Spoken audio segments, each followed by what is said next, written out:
what's up? I'm Lance. And I'm Jeremy. And we are Hard to Master, where we take a look at games that are hard to master, such as Brink by Ivy Games. Brink, Ivy Studios. Now, this is a game that is 90 to 120 minutes long, ages 14 and up. And this is going to be a combination of like Moonrakers with some worker placement exploration kind of going on with this game. So if you're familiar with Moonrakers, this will feel familiar to you, but this is still dramatically different from Moonrakers. So this is not Moonrakers 2.0 or anything like that. It just has some similarities, some familiarity to that. But this is going to be some space exploration, sci-fi, and you're basically doing negotiation and trading. So Jeremy, talk to us a little bit about what mechanics you have at play in this game and what the people at home can kind of expect with the way the game plays out. Yeah, so it's Moonrakers realm and theme, but this game is going to introduce you to worker placement in the Moonrakers realm, because I'm going to have 3 ships. I have a class 1, a class 2, and a class 3, which I'm going to be placing out on the board. Now there's a starting tile, but there's going to be a bunch of different hexes that are going to come into play as you play, and whenever you place on there, you're going to activate them. Now class 1 is going to place in the middle of that hex, and you're only going to activate that one hex. But if I have a class 2, well, that's going to be an elongated ship, and that ship's going to be on the border. And the bordered edges of those 2 tiles are the 2 that I'm going to activate. And then you have a triangular shaped ship that is going to be placed as a class 3. Obviously, that's going to cover 3 hexes at a corner connection. And then I'm going to trigger those 3. Now, whenever I trigger them, I'm going to either gain the resource cubes that are on that tile, or if they have a white border, that's going to cause me to favor them out to people or give them to people. Now, this is where the similarities to Moonrakers comes in, because you're going to be negotiating and trading. Those of you that are really good at negotiating and trading, this is going to be your bread and butter, because you're going to be asking people, hey, I can't keep these, so I'm going to get rid of them anyways. And sometimes you're going to say, that's horrible, just ditch them, I don't care. But other times, when people are ready to come to the table and actually make a decent trade with you, you're going to start trading resources with them. Now, you can't trade cards, but you can trade resources at any point in your turn, because I want to do that to maybe be able to hire the ambassador that I need or complete this mission goal.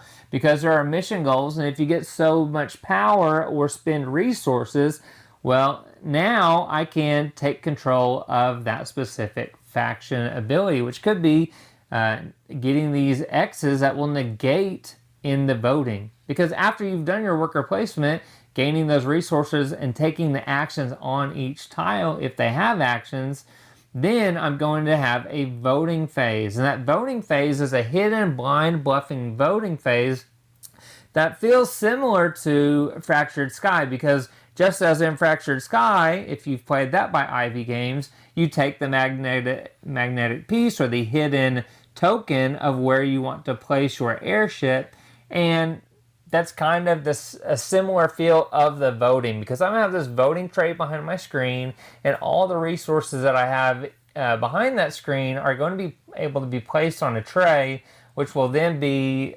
revealed, and some voting cards might come out, but normally you're going to be triggering a majority scoring based on the power that you have on the board. So it is very important for you to not only get the resources and take the actions that you want to take, but you also need to be in the right spots for when that scoring takes place. If you can have the same region score multiple times in the game amongst those 3 rounds, well, now those leftover resources you have at the end of the game of that color are going to score you even more points. So that's essentially what you're doing in Brink. It does have that similar feel to Moonrakers, and you do have the Moonrakers that are the ambassadors on the board, but it does feel very different. Yeah. The only similarities I feel are in that negotiating and trading. So if you love that about Moonrakers, you're going to really enjoy the trading and negotiating aspect of the game, and the voting too as well with that. But that's kind of the gist of Brink. What Brink doesn't have that Moonrakers does have as far as that negotiating goes is the sabotaging. You're not going to experience that here in Brink. In a straightforward sabotaging, the sabotaging comes more along the lines of the voting and being able to negate somebody's or votes. Trading. Or, yeah, I guess you could. You can offer a trade and you can do future trades and then take your word back on it. That is, and you could do that in Moonrakers too. So I didn't do that. That's still a similarity, but that's just dependent upon who you're playing with. But as far as what this game provides, that's got nothing to do with Moonrakers. This has got worker placement, and it's got several different layers of strategy and thinking as in terms of that worker placement, because not only are you placing in terms of what actions the tiles let you do, but they also give you resources or they give you trade opportunities. You're forced to have to do trade opportunities. It's not a matter of, I'll trade this if I feel like it. No, you have to trade this because you can't keep it. So you're trying to wheel and deal and make deals happen. And then on top of all of that, you're thinking about the power of where area control in this game, right? Like, and it's not really area control, but it is trying to have a lot of power, influence in these different colored regions so that you maximize your points when the voting takes place. So the worker placement in this is tiered, layered strategy and thinking, and it is uber crunchy in terms of everything that I'm trying to think through when I'm making my turns. And the player interaction in this game is right up there with it, right? Because not only are you doing the negotiating and trading, but you've got the worker placement aspect of people taking spots on the board that maybe you might want. And then you've got that whole voting aspect. I mean, this game is chock full of player interaction. Yeah, you can get blocked out of the spaces you want. So there is some restriction there, because if a level 3 ship goes there, then a Class 2 might not be able to go there, or that 3 might not be able to go in the same spot.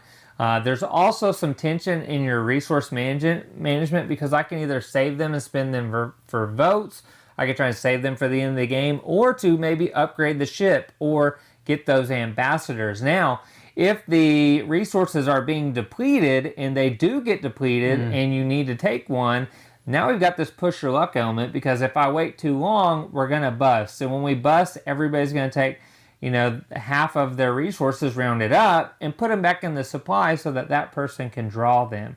There's a timing element to that, where you've got to always keep an eye out for your resource and where people are wanting to go, kind of, so you can not have that happen, because you may want to use those resources somewhere else. And if you're someone that's stockpiling resources, eventually it's going to bite you. It's going to get close. So you need to really pay attention to that. But a lot of good decisions in the way that you use your resources. This game also provides high replayability in the fact that it's an exploration game, so the map is going to be different every time that you play this game.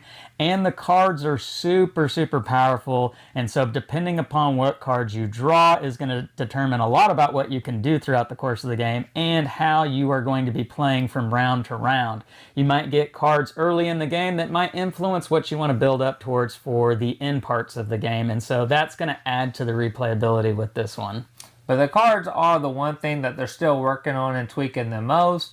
The copy that we have some outdated rules of the cards, but that's not going to change the feel and the play of the game. We believe, after talking to Austin and everyone, that the adjustments that are being made to the cards are the same things that we were hoping for when talking to them about the cards. And there's some different things that, obviously, with a prototype and a Kickstarter game, that are still being developed. And so I wouldn't be scared off by that by any means, because I think those changes are going to make Brink even better. But I can tell you, from the plays that we've had, Brink is awesome. Everybody loves it. So many people that they're like, I want to play more or know more. So definitely, it's one to look into, because, like we said, there's worker placement, there's set collection in your ambassadors, there's push your luck with your resources, there's voting, which is a hidden element to the game. There's exploration with the hexes. There's a lot of different things going on, but it all comes together very nicely. It's blended very well. I know we keep mentioning Moonrakers in this video, and I'm going to say it one more time.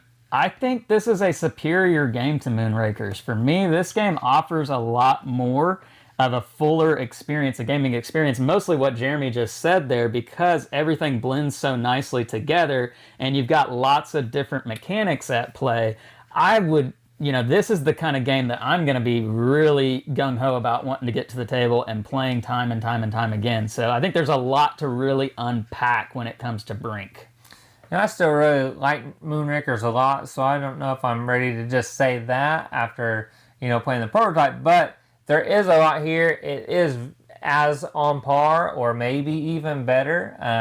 Time would only tell that, but it is a Moonrakers game. Mm-hmm. It's just a whole different Moonrakers game. So definitely, if you're looking at this Kickstarter, scroll down, or campaign, scroll down, look at all that. You may even see some changes that we're hinting at here. But see what it is, look at it, see other videos. I'm telling you, this is one to definitely look more into because it is a lot of fun. And if you know anything about Ivy Games, you know they're putting out premium product. Yep. And they're bringing something new to the table with each game. Yep. It's nothing recycled. It's going to be a new game and combining new mechanics to give you a new experience. Absolutely. Even if it has similar artwork and a similar theme. Yep. The game is Brink. It is coming to crowdfunding, so make sure to check out the link down below in the description of this video if you aren't already on that campaign page and watching it there on the campaign page. And it is from Ivy Game Studios, so leave us some comments down below. Let us know what you think about Brink, what you think about Moonrakers, what you think about Ivy Game Studio. I'm Lance. Ivy Games. Ivy Games. Oh yeah, if you like this video, please, please, please hit the thumbs up, subscribe to the channel, and hit the bell icon to be notified of all of our great new content. I'm Lance. I'm Jeremy. And we are Hard to Master, where we take a look at games that are hard to master. We'll catch you next time. See ya.